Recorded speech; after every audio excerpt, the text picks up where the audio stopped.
viewers. In this video, we are going to dive into a brief biography of Stephen Hawking, who is my favorite prominent personality. So let's get started. Stephen Hawking was world renowned physicist and cosmologist. Now we are going to dive through his childhood.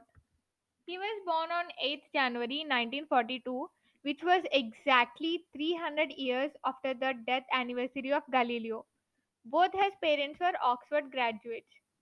He had three siblings with whom he was so close to. Sarah was his favorite cousin. When he was 8, they moved to St. Albans due to his father's job commitments. The neighborhood in St. Albans considered them as an eccentric family, which is contrary to Oxford, where they were considered as intellectuals. His classmates nicknamed him as Einstein, so they probably saw the earlier signs of intelligence in him. Here is a small fun fact about Stephen Hawking. He completed his high schooling from St. Albans School, where he developed an interest in physics and cosmology. He had a bunch of friends with whom he used to have long discussions about the universe, its origin, and the requirement of God, etc. He moved to Oxford. He was younger among other students, and that made him quite alone most of his initial years. In third year, he wanted to be more sociable and joined in the boats club as a coxswain. He did a disastrous job, but was successful in making more friends.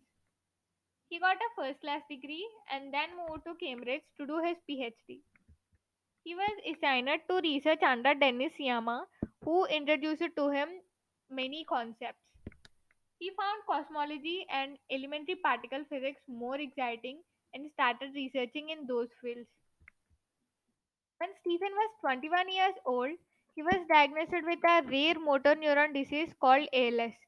The doctors advised him to go back to Cambridge and continue his research. But Stephen was so distressed because he wasn't sure whether he'll be alive to complete his PhD or not. Even in all this, he had something to live for, and that was Jane Wilde. They both married in July 1965. They had three children. He started research after completing PhD in Cambridge.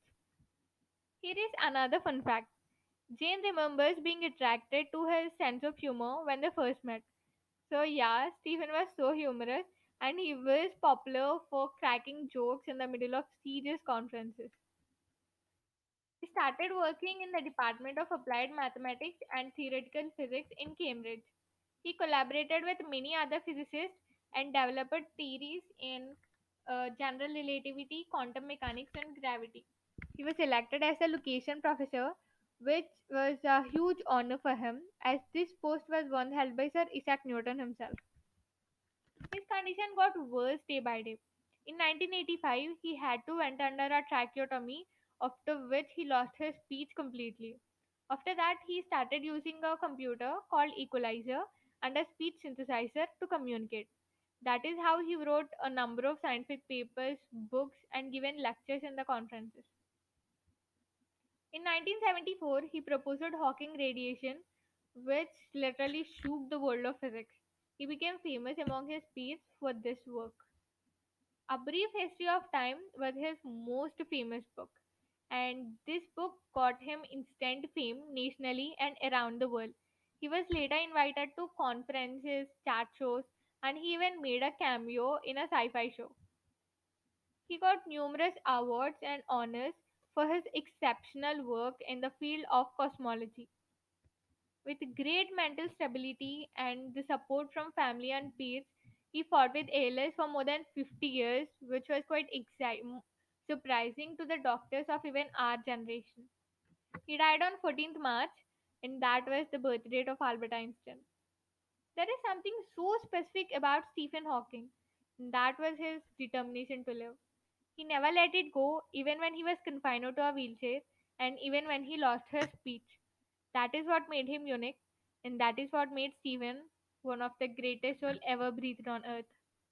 Thank you so much for watching.